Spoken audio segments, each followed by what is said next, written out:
As a kid, one of my favorite games to play was hide and seek. It's a great game to play outdoors, you can do it with a ton of people, and have to use your head to figure out exactly where someone is hiding. I never would have thought it would prepare me for my virtual escapades as a fictional serial killer, but hey, life works in mysterious ways.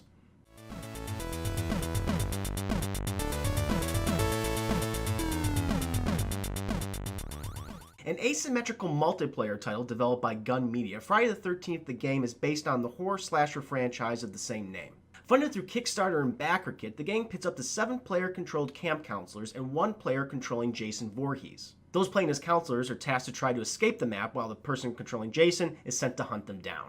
Now look, I'll admit it, I've never been a fan of the Friday the 13th movies, or really the horror slasher genre in general. With the exception of just a few of the Nightmare on Elm Street movies, I've always found the subgenre to be really repetitive and boring. At least with Freddy Krueger, he was creative with his kills, and he was often joking around about it. Killers like Michael Myers and Jason Voorhees are just these mask-wearing mutes with zero personality. I guess that's fine for a couple movies, but when your horror series starts to hit the double digits, it's time to start doing something really new and weird with them. Now look, it's just my opinion, but I think that would be good. Now, despite my negative feelings on Friday the 13th as a horror franchise, I'm actually a fan of Friday the 13th, the game. It's not without its problems, and it has a significant amount of them, but it's one of those multiplayer games I'm still playing consistently.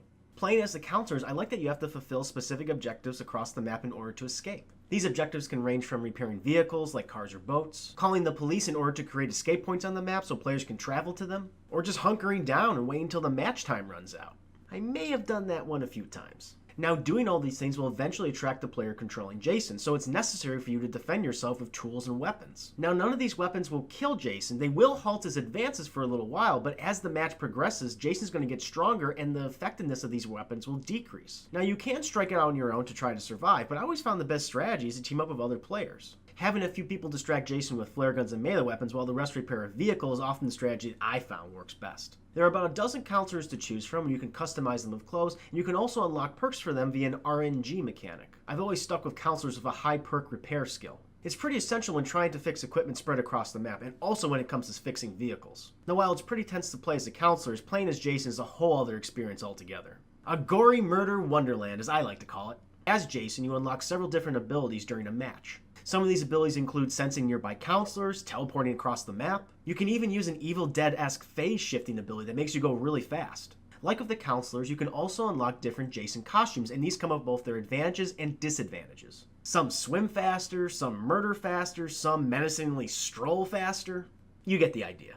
The different costume Jasons also come with unique weapons, whether it be an axe, a machete, or even a flaming trident. These have their own unique kills, which you can also unlock with experience gained in matches. I do appreciate that you can also unlock kills that aren't tied to Jason's chosen weapon. Stuff like eye gouging and Bane-esque Batman backbreakers are pretty cool. You also have the option to perform environmental kills, and this just adds more variety in terms of gameplay, at least when you're playing as Jason.